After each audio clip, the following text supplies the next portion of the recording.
This is Eli with Typewriter Minutes, and today we're doing a for sale video review of this 1968 Signature 510. So this is a big brother made in Japan. It's a JP3 model. This was sold through Montgomery Ward's, which you can see. There you go, Montgomery Ward. So it's a full-size portable, more of a luggable as it is. It's a machine you would want to keep on your desk and not carry around too much, although it does come with a nice lightweight case, which we'll show you in a few minutes. But it is definitely full size and full featured, as we'll show you here during the review. Probably the most notable thing that you see on JP3 models is the push button color selector, which is kind of neat. So push for red or black or stencil. This was seized when I got it, so we took the machine apart completely, took the body panels off, took the platen out because it was pretty filthy inside, and I had to fix that, but it's working now. So push button color control. There's your tabulator key, and it is a key set tabulator, so set and clear tabs just like you would on a Smith Corona Silent Super, which has the rocker button over here. On this machine, it's on this side. It has touch control, heavy, medium, and light, and pretty much the standard things you expect on a typewriter sold in the United States in the late 60s and early 70s. It's got the dedicated one exclamation mark. It is a basket shift. So a lot of brother portables are carriage shift. This one is similar in a lot of ways to the Olympia SM9, just in the features and the size and the typing touch. And it does have a nice light basket shift. Everything else on this is just bigger than normal, or bigger than the smaller size brothers. It's got these ginormous carriage release levers on the side, one on the left and one on the right. And it's got a nice heavy carriage. Here's your bell. It has these little card guides that spring loaded that you can pull up, and that keeps paper flush to the platen, or cards flush to the platen. Has a paper injector, so this is kind of cool. You put your paper in, and instead of rolling it in, you just hit the paper injector once or twice, and we'll show you that when we do the type test. It's got this thing, which there's one of these on my Royal tin. It just lifts up the paper bale a little bit. You can lift it all the way up with your fingers. It's a really heavy duty paper bale, or just lift it up by pushing that guy, and it keeps it up just a skosh. Under here you got the little eraser table. It's for erasing mistakes, which you don't want to do nowadays because all the eraser shavings just go down in there and make a mess. Slide, push and slide left and right margins. This does have a little pull-up paper support. It's not spring-loaded, it's just push down, pull up. The body on this thing is metal all the way around, which is kind of nice. It doesn't have plastic keyboard cover like on the Galaxy class typewriters from Smith Corona. Metal all the way around. This, I think, has more line space options than any other typewriter I recall seeing. So it's got single space, space and a half, 2, 2.5, and 3. So multiple choices for line spacing. The 0, when you have it on 0, I'm not really sure why that's there. It doesn't do anything. So I'm not sure what the purpose of that is, but if you want to hit the return handle and not advance the paper, you put it on 0. Your variable line spacing is over here, so push, and you get the fine selection on wherever you need to go on a form. That does not retain your line spacing. This one does. That's your pull it up. That also releases the clicks, but this one retains your line spacing. Got a little paper guide right there where we want the left hand side of the paper to start. I usually keep it on 0.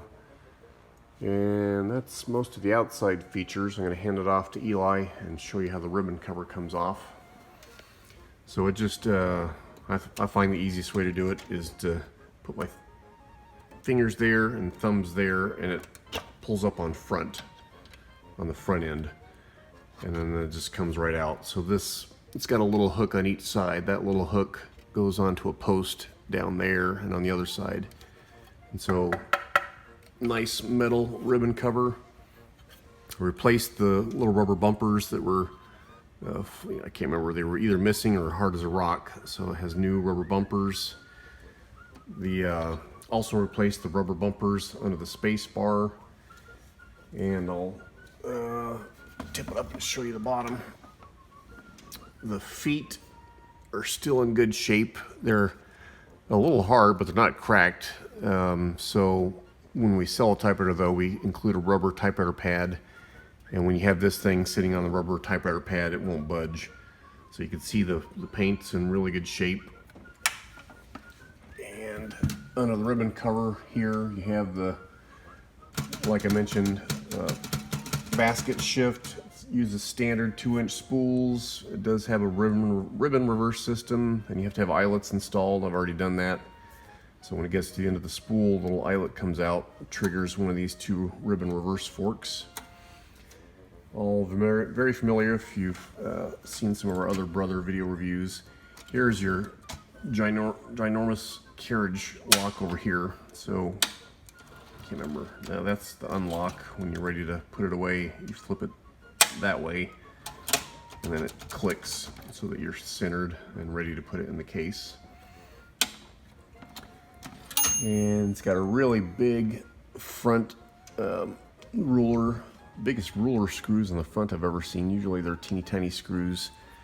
Just a nice, everything on this is just oversized. Big ruler, another one back there. And you can see when I do the type test, it's just a really good typing machine, very heavy duty. So if you're gonna type the next great American novel, this is a machine to consider. So I'll go ahead and put the ribbon cover back on, then we'll take a look at the case. So again, those little hooks just go down into the posts. And then these little doodads, there's a spring down in this hole on each side, and it just maintains tension that way. So that's how you get the ribbon cover on and off. So that's a quick review. We'll take a look at the case next.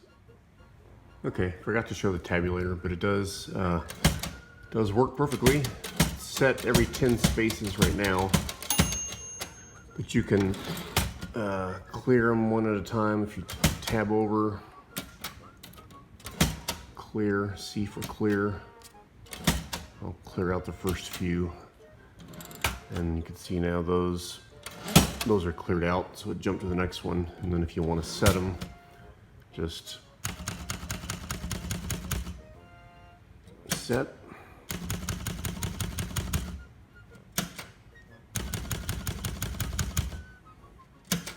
S for set. Now all your tabs are set. Now let's look at the case. So here is the signature branded case. They did a good job making it look like aluminum, but it is, other than maybe this trim piece, it's not aluminum, it's plastic. So it's actually very lightweight. Considering the heavy machine, it's kind of nice to have a little bit lighter case. And it's in excellent shape. It's got these big feet on the bottom. It's survived the test of time very well. It's got a little push button on each side. You push them in like that to unlock it. And it's got a pretty blue interior. You can see that little nice sticker there. Signature typewriter and case made in Nagoya, Japan. And this is very much like the holiday case for Smith Corona, where this whole thing comes out if you want. I guess if you wanted to use this as a suitcase, you could take this out. But when you're putting the machine in and out, it just sits on the cleats. There's 2 cleats here that fit on slots on the bottom. This little cleat here goes into the back of the machine, and I'll go ahead and put it in. So when you put it in, just very carefully, if I got the camera angle there, you can just slide it in that back slot. I should have moved the Lazy Susan. That's that out of the way. Okay, so now I have the back slot in, and you just jiggle it a little bit, and then it locks down in place. And you can tell it's locked in because when you lift up on the typewriter, the case comes with it.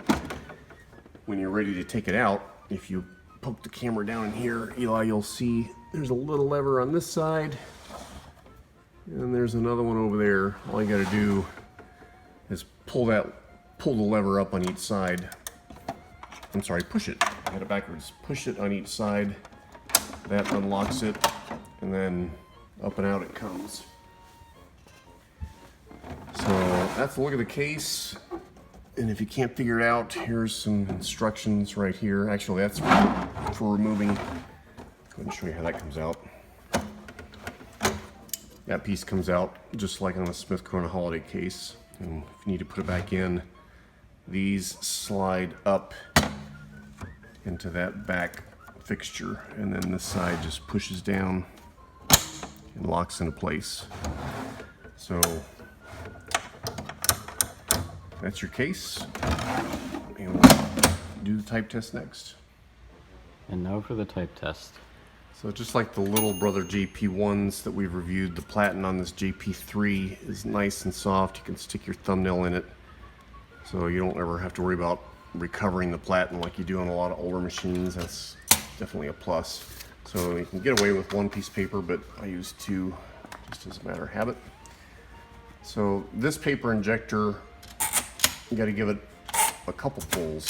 We have a big Olympia SG1, and that paper injector, you pull it once and the paper comes all the way up to the typing position. This one, I'll show you that again. You got to do it twice. So once gets the paper almost there, and then now you're in business. Go ahead and straighten it out. Okay, do a couple lines on black.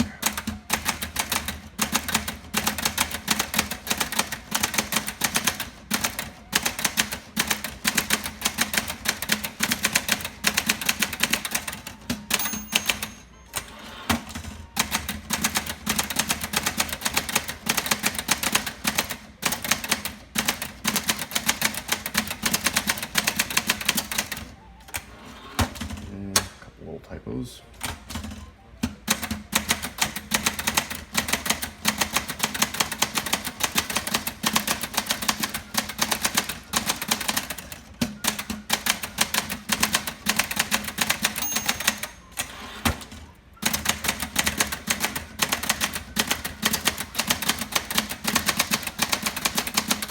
So we got a brand new ribbon. It's a little bit wet yet, but you can still see print quality is good. And this has a different typing feel than the JP1s. The JP1s it's a lighter, slightly snappier touch. This, I would say, it's a cross between an Olympia SG1 and an Olympia S9 as far as the typing touch. Just feels a little different. Feels good, but slightly heavier typing touch than on the smaller machines, which I think that's to be expected for a big monster like this. Big heavy carriage, and everything on it is just heavy duty, full size.